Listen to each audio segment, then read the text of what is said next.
Calling me dragons? Yes, I am.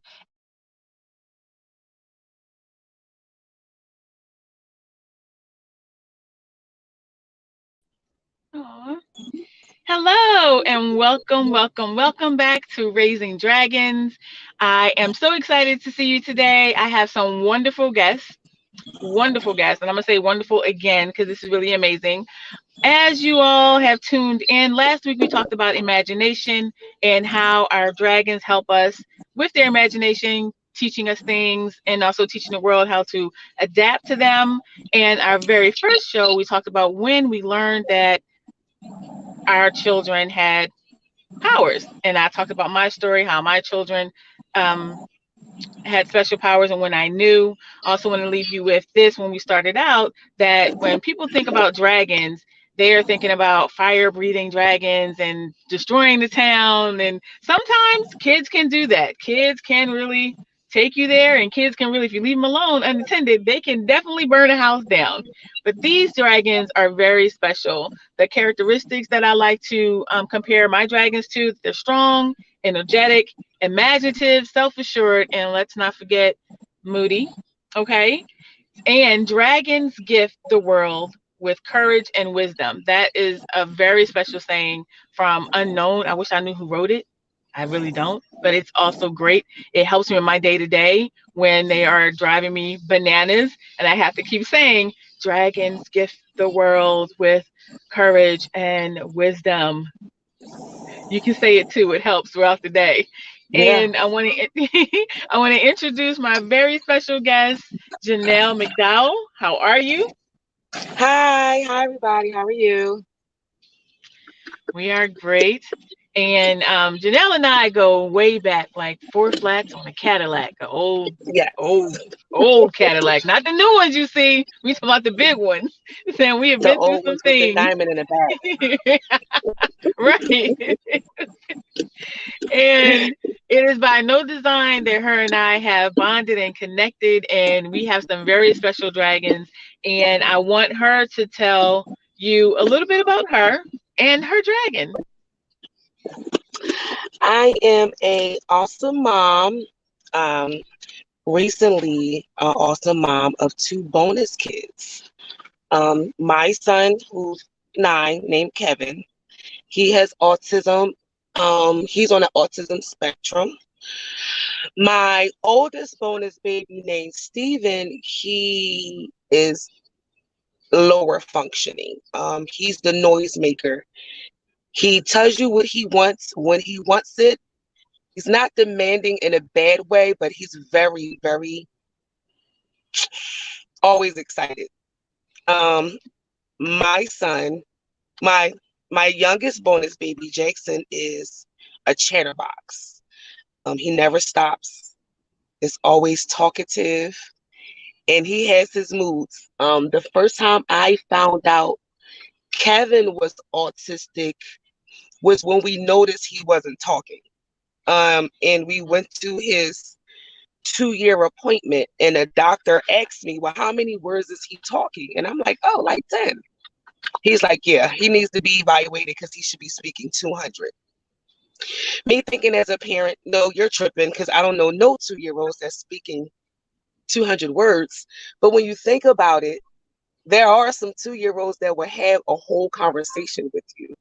Um, the thing is with Kevin, he knew how to count to 100 and he knew his ABCs, but that was pretty much it. I was in denial at first because no parent wants to hear that their child has a mental health disability. And at first I cried a lot because I didn't know where it came from, how to handle it, who could I talk to. And once I got over that part, I had to be a mom, put on my boots and figure out how we're going to get this work done. Unfortunately, me being a social worker and the money that I make, I did go through SSI to get him medical insurance. I filled out the PH95 form. That still didn't help me with getting him services. So I pretty much had to fight with the city of Philadelphia to try to get welfare insurance for him. Um, the good thing is they still do go by my income, but because of this whole quarantine and me not being able to actually go to my clients' houses, my pay dropped. So that actually qualified me for welfare insurance and qualified my son. The sad part is when you want to get services for your kid and you don't qualify for state assistance, you're not going to get no help. And I experienced that for the first 7 years of my son's life, that we didn't get no help because he didn't qualify for state insurance. And it can be stressful because you want your kid to excel as much as possible, especially knowing that it's a lot of odds against him already. I won't say the obvious. You can see clearly that's one of the things. Him being a male and him being special needs. Um, a lot of people don't know how to deal with it. And there came a time where I was aggressive towards people because of how they treated my son until I had to learn that they don't know. So, as an advocate for him, my job is to advocate for all. And if I can explain to one person what being on the autism spectrum is pertaining to a child's point of view, hopefully that will help them explain to somebody else if they see somebody else looking or staring or anything like that. Yeah, it's he have his moments where he want what he want, and if he don't get what he want, sometimes he have outbursts, and that can come in a form of aggression, with him hitting, yelling, kicking, screaming, biting. The good thing is I used to work in a group home, so I learned a lot of restraints that won't hurt him because I don't want to hit him back because his little hits hurt, and he don't like to be strained with his arms across him. So that's my form of technique. Um, it's a pleasure. To me, this is normal. Everyone else is the weird ones. So Right. our lifestyle is normal. I'm used to the loud house. I'm used to the messy house because kids don't clean. Um, I'm used to it. And it's now to the point that if my house isn't loud, I'm wondering what's wrong. Like, what are they in? What are they getting into? Um, Right. Right. I knew KJ had special powers when he was about one. He had, how you have that little cone thingy that you can put the colored circles on, Mhm. the sizable circles. He had those in squares and circles, and he put it color coordinated, and he didn't even know his colors yet.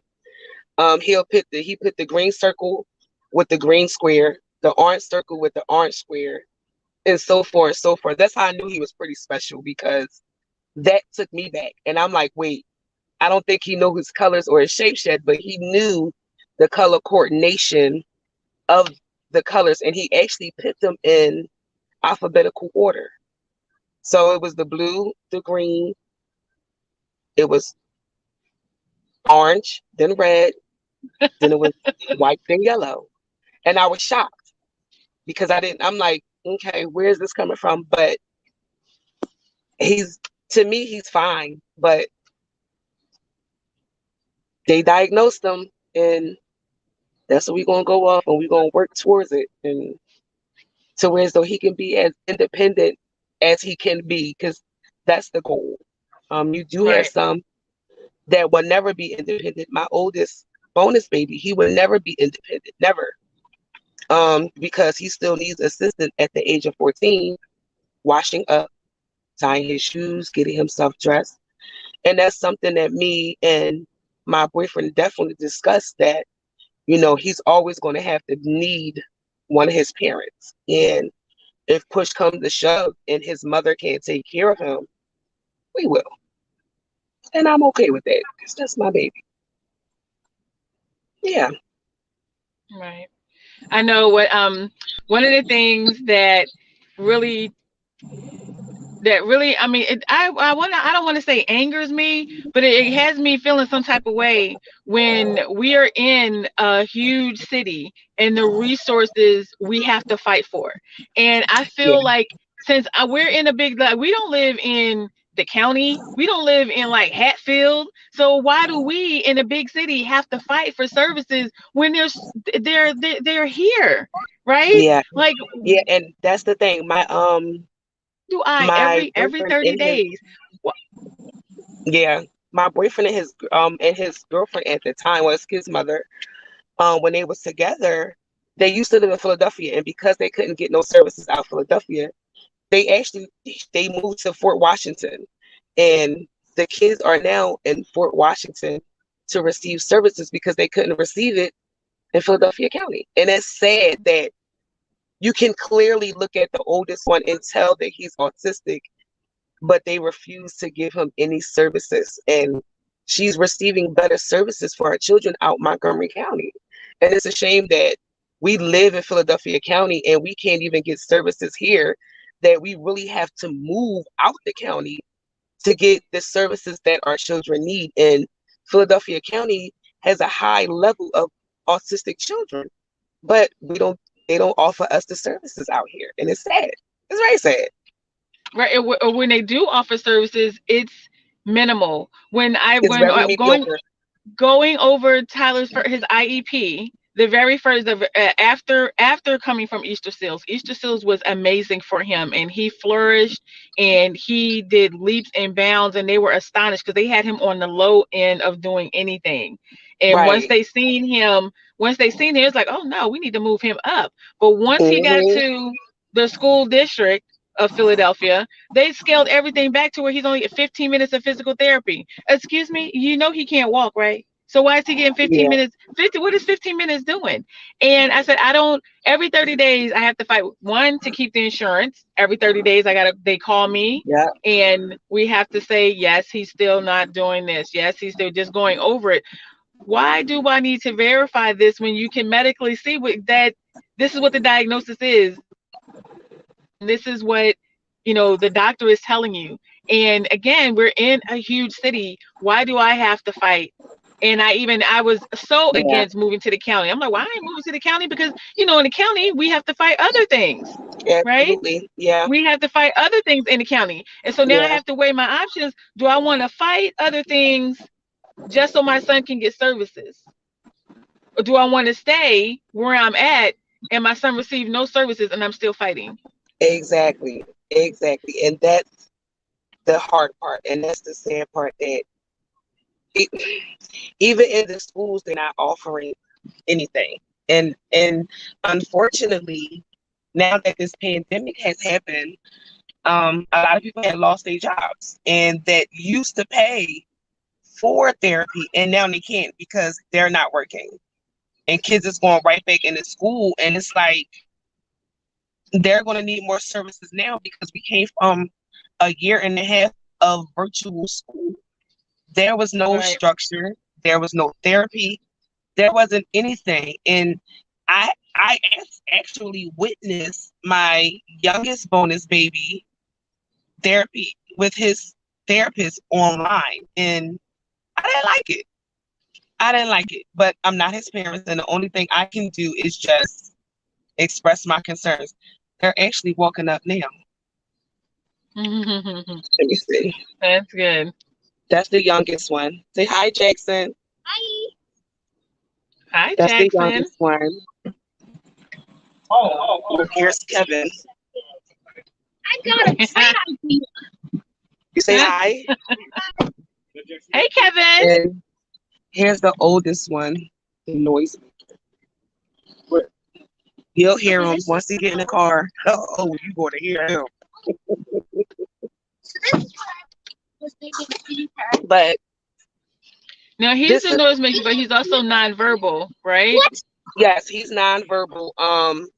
He says about a good 5 sentences, like plate please, bedtime please, bathroom please, but like to hold a general conversation, he don't. He don't. But he communicates a lot through his iPad. So if he's hungry and you're taking too long, he'll play a song on his iPad about food to let you know like what he wants. If he's ready to go, he'll a song That's the about key him. right there with the imagination. Yeah. Yeah. His imagination is crazy. Let me see. Say hi, Steven. You say hi. Hi. He'll be making And they noise in a little bit. I know with Tyler, Tyler is nonverbal, but he vocalizes everything. And with he communicates too through his communication devices, iPad, and that right there also helps us because he's using his imagination to tell me how he's feeling, what he wants, because Yeah. a lot of the earlier frustrations was because they were communicating but I couldn't understand. Yeah. And I had to change my language to be like, oh, he's doing that because he don't know what to say. He's doing this because he don't know what to say, or he doesn't Right. understand, when it really was I didn't understand what he was saying. I didn't understand Right. what he needed. So Yeah. I had to, go into my kid brain and, you know, get down on his level to understand what it is that he wanted me to help him with. And his iPad has been, when the iPad came, when we got the communication device, it was a godsend and also Oh a yes. terror at the same time. Oh yes. Because you can't take them away from it. And the No, moment you do, they ready to fight. But it's right. their form of communication, and we have to. They don't have to accommodate us. We gotta accommodate them. Right. And you have to have patience. If you do not have patience, it's going to be hard for you. Right. Me becoming a Wesley. of Kevin taught me a lot of patience that I didn't know I had.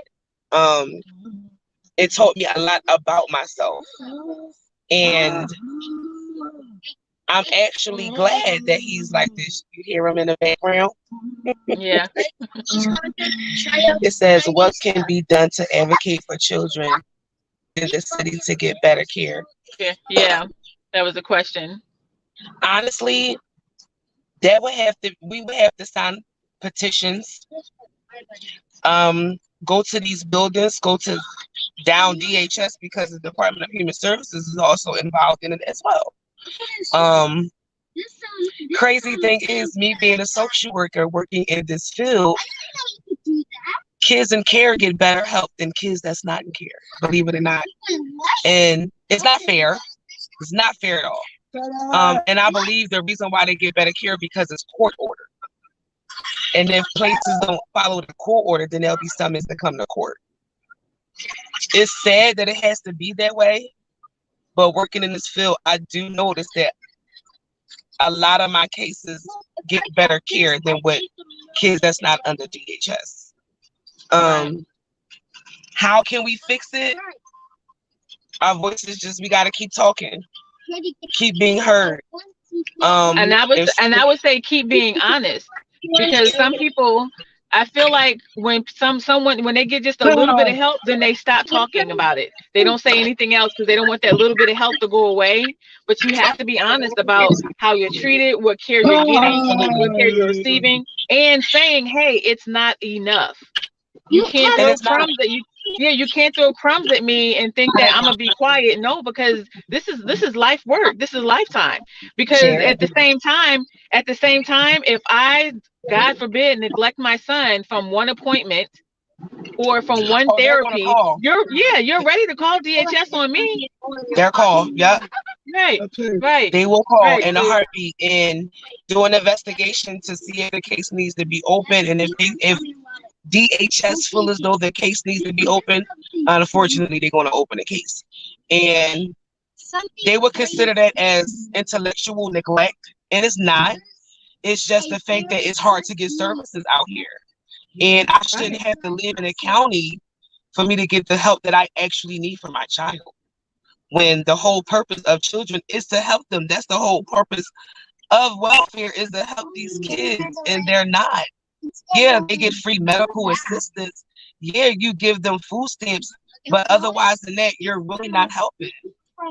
Yeah, really not. When you can't get an appointment for 6 months. Exactly. It And really that's the bad part.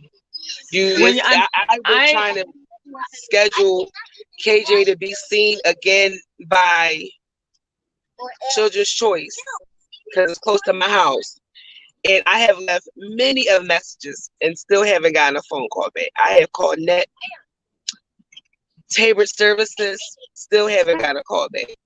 So we're with Tyler physical therapy, he is walking unassisted, but I'm still on a waiting list to get physical therapy at the rehab clinic at CHOP, and this has been since last year. and that's sad.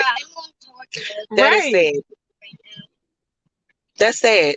And the thing is, I feel like if I don't know if this is safe to say, but I'm gonna say it. If there was a different skin tone, we'd be seeing with no problem. Not And a it's problem sad at to all. say, I've seen it done. I've seen it done, and it's not fair, but it's not enough people talking or complaining for it to be corrected either. So only way it could be corrected is if we put our foot down and start talking and start complaining and go higher up, because no hospital wants to lose money. If your job is to cater to children and you're not catering, what are you here for? You Right. hear him? Yeah. He got frustrated. What you talk about? Oh yeah, look, I he got a see lot him. to say. Steven, say Yeah. hi. Yeah, He he said, trying oh to hi. say to Yeah, he hi. trying. Oh yeah, he be singing, honey. Yeah, He he sang. trying to say, he's like, yeah, y'all right. Y'all right. Y'all No, right. because And he another knows, because thing. he takes medication in the morning, afternoon, late afternoon, and in the evening. And it's been times where he don't have the medication because the medication therapist didn't send it over the right aid. So when we get him, it's still our weekend. We still have to make sure he's okay. We just got to make it work without the medication that he don't have. It's a struggle at times, but we used to it. And if this is what we have to do to survive and make sure everything is okay with our children, then that's what we got to do. But if we want to be heard, we're going to have to open up our mouths. And not just a few people. It has to be a lot of people. Right. And right. I know that personally it can't just be the same ones. So when parents reach out to me as far as they have a child that's on the spectrum, what's the pediatrician they can go to, who can they see for anything, I keep everything. I have like a folder here full of resources. Right. When people just hand it to me when I go to Tyler's doctor's office, I'm like, what do y'all have? Because I got parents that won't say anything because one, they feel like their voices won't be heard, or two, they don't know where to start. I was asked, is there an autism handbook? Like is there a handbook? I said, I wish there was, because if there was one for that, there would be a handbook for kids. But everyone on the spectrum is different. Everyone on the spectrum is different, and there isn't a handbook. But I can give you the tips that help me. I can give you the doctors that I've seen. I can give you the teachers that help me. I can give you, the things that I know that help me, on this journey. So, what has helped you decompress? Because it is a 29-hour a day job. So, and we all have to be, rested. We have to eat a balanced meal, whatever that may be. We have to stay hydrated. And we know raising dragons, that does not happen often enough. So on the days that you can decompress, on the days that you can take a moment from your dragons, what is it that you do that helps you? To decompress from my dragons, I honestly try to get some me time. I'll go in the bathroom. Once I go in the bathroom and lock the door, that's me. I relax. I breathe. I cry sometimes because it's not easy. And once I come out and they're quiet and they're calm, I'm cool. I Mm-hmm. know I did something right. If they're not crying, saying they need this, I want this, they, as long as you get, as long as you get at least, I'll say 30 minutes, because the quarantine was horrible, very horrible. I had to work from home, do FaceTime, and still be a teacher to my son. And the good thing is, my boyfriend helped out a whole lot. It really takes a village when it comes to raising dragons, because Right. you can do it by yourself, but it's tough. It's very tough, especially with the whole quarantine. If it wasn't for my boyfriend helping me with my son while I'm at work and he making sure his schoolwork was done, I honestly didn't know what I would do. I probably would have had to quit my job, because I have to focus on my son to make sure he's paying attention, he's getting the services that he needs while he's online. Um, and at the same time, I have court, I have meetings, I have visits that I have to do virtually. And if this man did not help me, I don't know what I would have did. He allowed me the ability to have my moments. He'll say, Right. "Hey, go in the room, let mom have her moment. Here's a glass of wine. Turn on whatever you binge watching, whatever show you normally watch that day." He'll close the door and go in the rest of the house with KJ or the kids.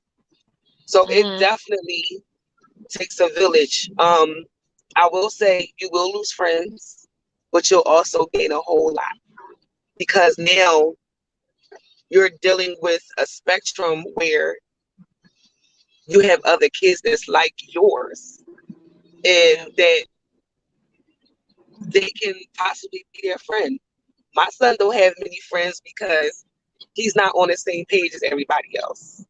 The Mm-hmm. kids to be playing basketball, and KJ will come over and say, "Hey, do you know Saturn has 154 stars?" And they're looking at him like, "What is he talking about? Oh, we don't want to play with him." But the good thing is, God blessed me with a man who also have children that's autistic, so he gets it. He understands, Right. and my family members accept all three of them. If we're out somewhere and we have family members there, all eyes are on them from everybody. So it definitely takes a village. Oh, it takes a village. And Crystal is a part of my village, because I have called her crying at times, because she Listen. knows she gets it. She gets it. Listen.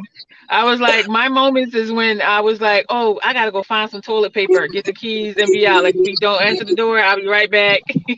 My Yes, moments. absolutely. Those times where I had to work, my dad was in the hospital, my mom can't drive. Crystal was the go-to person to go pick up my son, take him to my mom. She didn't have to do that, but she did it because she gets it and she genuinely cares. And those are the type of people that you have to have in your life.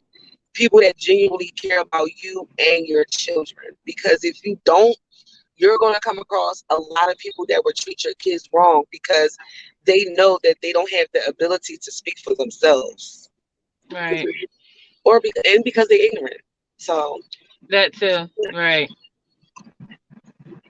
but When get you a you glass of talked wine, about y'all, lady.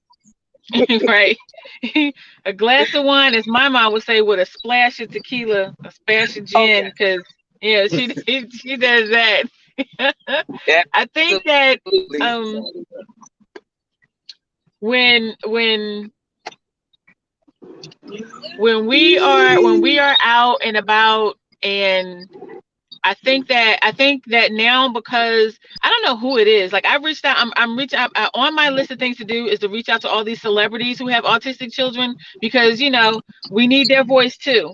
And I Absolutely. some of the celebrities who have autistic children, I never knew. I did not know DL Hughley's son was autistic. Wait, he did. Only person I knew that had a real autistic kid was Tony Braxton. DL Hughley, Jenny Oh wow. McCarthy, um um I reached out to the councilman Derek Green. His son is autistic, and Okay. his son is a teenage son. Because what I'm finding out also is because we're young moms with young kids in. I need and but what I'm also finding out is as our children get older, the resources are super limited Very. for the teenagers who have autism, for the young adults who have autism, and them thinking that they can't do anything. So I need for the super uh celebrities and those who are Yeah. hard who have powerful positions, like, let us see your children, let us Yeah. speak to us, because they have the money to hide them, they have the money to Right. hire the people, but we need Yeah. your voice to let us know and the other people know that there are millions of children out here who grow to young adults who are still going to need services, who still need support, who still need resources, Absolutely. who still need to be independent. Yeah. So And we need to see that. And that's something that not only do we need to see, our kids need to see it so they can say, oh, well, so and so did it. I can do it too. right, And right. I did just read that Tony Braxton's son, got accepted to college and he's going. And that's amazing. That's not something that most parents with autistic kids has an expectation for their child. And the fact that he did it, Absolutely. that's an inspiration because that let kids know, well, he has autism. I have autism too. If he can do it, I can do it. And not only just for the kids, for the parents who have children with autism. Well, they Absolutely. went to college. Well, Tyler, you could go to college too. Say it in. Absolutely. I tell everyone Tyler is going to be a computer genius, because any tablet, any iPad you put in front of him, he's Right. swiping, he's moving, he's doing this, he's doing that. So they Listen, are brilliant. They are and that may brilliant. be his niche, and that's probably his niche. So listen, if and that's what we have to do as autistic parents. We have to put our kids in different things, put different things in front of them so we can learn what they like. We can learn what their niche is because you never know. It's a I can't think of his name. He's a drawer. And KJ had to be when school was in session before the quarantine. KJ had to be him for Famous People Day. And I can't remember his name, but he was autistic. And he can look at a building or at a bridge for 5 seconds and draw it out. Never looked at the bridge again. He would look at it for 5 seconds, turn his head, and draw it like this. Because his Mm. mom found his niche. She put some art supplies in front of him and she saw what fit for her son. And as parents, that's what we have to do. It can be difficult, it can be expensive too.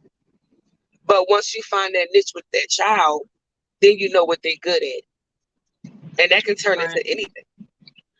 Absolutely. And that's my second series about imagination. They use their imagination in ways that we as adults have stopped. Because I remember as a Yeah. little kid, my imagination, I had imaginary friends, I had imaginary world, I had imaginary Oh yeah. food, but you couldn't Oh tell me yeah. my food wasn't good. You can tell me you can tell me my castle wasn't the bomb. You can tell me Listen, that you can tell me that you just didn't die because you stepped on my bomb that's surrounding my castle. exactly. Right? Oh yeah. And KJ thing it used to be the floor is lava. Oh, I couldn't stand that game. Because he used to play it in the market at the I couldn't stand it. And my dumb self would be right there standing on a case of water. because the But floor you're is right, lava. their Right imagination there you go, right there with the is lava. crazy. On Their our way up brain, there, KJ was playing a game and was like, Mom, you like fish? You want me to fry your fish with the tail? Here, taste this fish. Sure. We're going to imagine that we're eating fish today. So right, their imagination is different. And is different, and their brain is powerful. And very, I feel like for them being on, I feel like because there's a word for it now, that's why they're labeling children now with yeah, autism or being on the spectrum. But I feel like it's been around for, you can't tell me that Albert Einstein wasn't autistic. Elon Musk is autistic. You and can't they tell say that me Albert that, Einstein was autistic. Yeah, right. All the yeah, greats. All the greats. absolutely. And our children, our dragons are great too. I Absolutely. want to And thank that you. goes to show. Absolutely. Our we got good dragons. Right. They hungry, but they're good dragons. Oh, insane. I want to thank you so much for coming on and talking with me and sharing your story. Um, for everyone that is listening, if you have any questions, concerns, or resources want to come on the show, you can email me at crystalirvin.ce@gmail.com. Janelle, it's been a pleasure. I hope everyone listening has tuned in and you grab some gems, you grab some nuggets. You know that you're not alone. We are here. You can find us on Facebook. You can find us in autistic mom groups. You can Yeah, find us because we are very live and we need your voice. We need your voice. Even if you don't have a child on the spectrum, now you know us and right. we have children on the spectrum and you can help advocate for us and our dragons. Absolutely.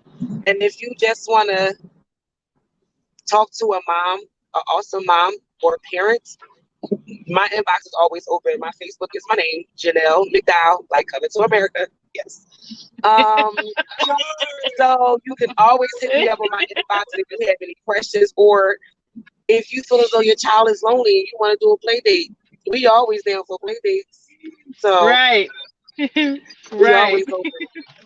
The play dates are always interesting. Yes. Oh yes.